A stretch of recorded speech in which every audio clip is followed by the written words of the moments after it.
ভারতকে কড়া হুঁশিয়ারি দিল যুক্তরাষ্ট্র। এর আগেও দুই দেশের মধ্যে সম্পর্কের টানাপোড়েন তৈরি হয়েছিল, কিন্তু শেষ পর্যন্ত তাদের বন্ধুত্বে কিন্তু বড় ধরনের কোনো ফাটল ধরেনি, বরং তারা পরস্পরের সঙ্গে একটা ব্যালেন্স সম্পর্ক রাখার দিকেই মনোযোগ দিয়েছিল। কিন্তু এ দফায় একটি ঘটনা ঘটেছে এবং সেই ঘটনাটির খবর ভারতের বিভিন্ন গণমাধ্যমে বেশ গুরুত্ব পেয়েছে। বাংলাদেশেরও একাধিক গণমাধ্যমে এই খবরটি আমরা দেখেছি, আর সেটি হচ্ছে ইরানের সঙ্গে ভারত একটি চুক্তি করেছে একটি বন্দর পরিচালনা সংক্রান্ত। সেটা হচ্ছে ইরানের যে চাবাহার যে বন্দর সে সংক্রান্ত একটি চুক্তি স্বাক্ষরিত হয়েছে 10 বছর মেয়াদি। এবং এই চুক্তি স্বাক্ষরের পর যুক্তরাষ্ট্রের পক্ষ থেকে কিছু কড়া বা শক্ত প্রতিক্রিয়া আমরা দেখছি। যুক্তরাষ্ট্রের যে মার্কিন যে পররাষ্ট্র দপ্তর, সেই পররাষ্ট্র দপ্তরের একজন উপমুখপাত্র বেদান্ত প্যাটেল, তিনি তার যে নিয়মিত ব্রিফিং, সেই ব্রিফিংয়ে খুব কঠোর কথাবার্তা, মানে বেশ কঠোর সুরেই তিনি কথাগুলো বলেছেন। ভারত এই ইরানের সঙ্গে এই চাবাহার বন্দর যে পরিচালনা, সে দায়িত্বটি তারা নিয়েছে, তার একটি প্রেক্ষাপট আছে। সেই প্রেক্ষাপটটি যদি আমরা একটু জেনে আসি, তাহলে বিষয়টি বুঝতে আমাদের জন্য সুবিধা হয়।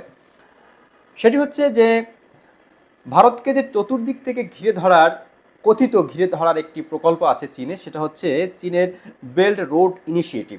এবং সেই প্রকল্পের অধীনে চীন পাকিস্তানে একটা অর্থনৈতিক দিকে করিডোর তৈরি করছে, এবং সেখানে পাকিস্তানের যে বেলুচিস্তান প্রদেশ, সেই প্রদেশে গোয়াদার বন্দর রয়েছে, সেই বন্দরের সঙ্গে এই যে চীনের যে বেল্ট রোড ইনিশিয়েটিভ, সেটার একটা কানেক্টিভিটি বা সংযোগ আছে। এবং সেই গোয়াদার বন্দর ভারতের জন্য যাতে গলার কাটা না হয়, সেজন্য ভারত ইরানের সঙ্গে এই চুক্তিটি করেছে। সেটি হচ্ছে ইরানের চাবাহার যে বন্দর, সেই চাবাহার বন্দরটি ভারত 10 বছর পরিচালনা করবে। এখন এই বন্দরটি ব্যবহার নিয়েই যুক্তরাষ্ট্র ভারতকে হুঁশিয়ারি দিয়েছে, কারণ ইরানের সঙ্গে যে কোনো ধরনের বাণিজ্যিক চুক্তির ক্ষেত্রে কিন্তু যুক্তরাষ্ট্র খুব সতর্ক দৃষ্টি রাখে এবং নিষেধাজ্ঞার আওতায় পড়তে পারে এমন সংখ্যায় কিন্তু পৃথিবীর অনেক দেশে ইরানের সঙ্গে কোনো ধরনের বাণিজ্যিক সম্পর্ক থেকে দূরে থাকে এবং সতর্কভাবে তাদের সঙ্গে সম্পর্কটি মেনটেন করে। তো আমরা দেখে আসি যে মার্কিন পররাষ্ট্র দপ্তরের যিনি ডেপুটি মুখপাত্র বেদান্ত প্যাটেল, তিনি আসলে কি বলেছেন। তিনি বলেছেন, কেউ যদি ইরানের সঙ্গে ব্যবসা করার কথা ভাবে তাহলে নিষেধাজ্ঞার কবলে পড়তে পারে। খুব সহজ এবং মানে সরলভাবেই, স্পষ্টভাবেই যুক্তরাষ্ট্রের পক্ষ থেকে এই কথাটি বলা হচ্ছে। তো বেদান্ত প্যাটেল বলেন যে চাবাহার বন্দর নিয়ে ভারত ও ইরানের মধ্যে যে চুক্তি হয়েছে সেই বিষয়ে আমরা অবগত। ভারতের পররাষ্ট্রনীতি নিয়ে আমাদের কিছু বলার নেই। তবে ইরানের সঙ্গে চাবাহার বন্দর নিয়ে তাদের সেই চুক্তি দুই দেশের দ্বিপাক্ষিক সম্পর্কের আওতায় পড়ে। ইরানের উপর মার্কিন নিষেধাজ্ঞা জারি আছে এবং তা জারি থাকবে। যদিও তিনি বলছেন যে ভারত এবং ইরানের মধ্যে এটা দ্বিপাক্ষিক সম্পর্কের বিষয়, কিন্তু আবার একই সঙ্গে বলছেন যে এটা ইরানের উপর মার্কিন নিষেধাজ্ঞা, স্মরণ করিয়ে দিচ্ছেন যে মার্কিন নিষেধাজ্ঞা আছে। তিনি আরও বলেন, কেউ যদি ইরানের সঙ্গে ব্যবসা বাণিজ্য করার কথা ভাবেন তাহলে তাদের উপরেও নিষেধাজ্ঞা আরোপ করা হতে পারে, সেই কথাটা যেন তারা মনে রাখেন।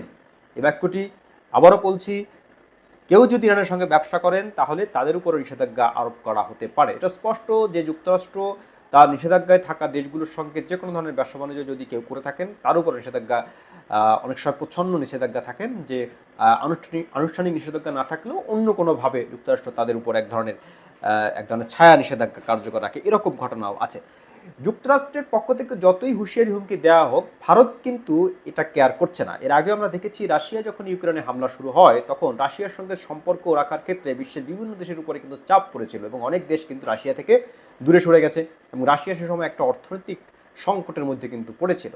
কিন্তু সে সময় এবং বেশ খুব বিশ্বকে এক ধরনের একটা চ্যালেঞ্জ জানিয়ে ভারতের পক্ষ থেকে কিন্তু রাশিয়ার সঙ্গে সম্পর্ক স্বাভাবিক রাখা হয়েছে। এবং আমরা অনেকেই জানি যে রাশিয়ার যে অত্যাধুনিক অস্ত্র আছে, সেই অস্ত্রর কিন্তু একটা বড় অংশই ভারত আমদানি করে, মানে এটা একটা বিষয়। আর সে সময় এই রাশিয়ার তেল কেনা থেকে কিন্তু অনেক দেশ সরে গিয়েছিল, কিন্তু ভারত সে সময় সস্তায় রাশিয়ার কাছ থেকে তেল কিনে কিন্তু তেলের একটা বড় মজুদ গড়ে তোলে এবং আন্তর্জাতিক বাজারে তেলের যে দাম ছিল সেই তার থেকে অনেক কম দামে রাশিয়া থেকে তারা তেল কিনেছিল এই ভারত। এবং সে সময় এই রাশিয়ার থেকে তেল কেনার ফলে রাশিয়ার অর্থনীতিও বেশ চাঙ্গা ভাব কিন্তু ধরে রাখার ক্ষেত্রে কিন্তু ভারতের একটা বড় ভূমিকা আছে। মানে রাশিয়ার কাছ থেকে ভারত অস্ত্র এবং জ্বালানি দুটোই কিন্তু কিনেছে এবং যুক্তরাষ্ট্রের রক্তচক্ষু উপেক্ষা করে, এবং যুক্তরাষ্ট্র বিষয়টি কিন্তু ভালো চোখে দেখেনি। যুক্তরাষ্ট্র স্পষ্টই ভেতরে ভেতরে কিছুটা গোস্বা করে আছে, এবং এ কারণেই তারা হুঁশিয়ারি দিয়ে রেখেছে যে ইরানের সঙ্গে কেউ যদি বাণিজ্য করে তাকেও নিষেধাজ্ঞার মধ্যে পড়া লাগতে পারে। এ প্রসঙ্গে ভারতের যে পররাষ্ট্রমন্ত্রী জয়শঙ্করের একটা কথা আমি বলতে চাই। তিনি একসময় বলেছিলেন যে বিশেষ করে এই রাশিয়া ইউক্রেন যুদ্ধের পর কিন্তু বিশ্ব রাজনৈতিক পরিস্থিতি একটা টালমাটাল অবস্থা, একটা এলোমেলো অবস্থার মধ্যে চলে গেছে, এবং শত্রু মিত্রর একটা হিসাব নিকাশই যেন পাল্টে গেছে। এবং তখন এই প্রেক্ষাপটে তিনি বলেছিলেন যে এই বিশ্ব যে ব্যবস্থা, সে ব্যবস্থায় কিন্তু একটি দেশ আরেকটি দেশকে এমনি এমনি সহায়তা করে না। তার কথাটা এরকম ছিল যে এখানে সবাই সব কিছুই অস্ত্র হিসাবে মূলত ব্যবহার করে, এবং তিনি বারবার বলছেন যে ভারত তার যে বৈদেশিক পলিসি সেটা ভারত নিজেই নির্ধারণ করবে, এবং ভারত যুক্তরাষ্ট্রকে এক্ষেত্রে কিন্তু কোনো ধরনেরই কিন্তু পাত্তা দিচ্ছে না।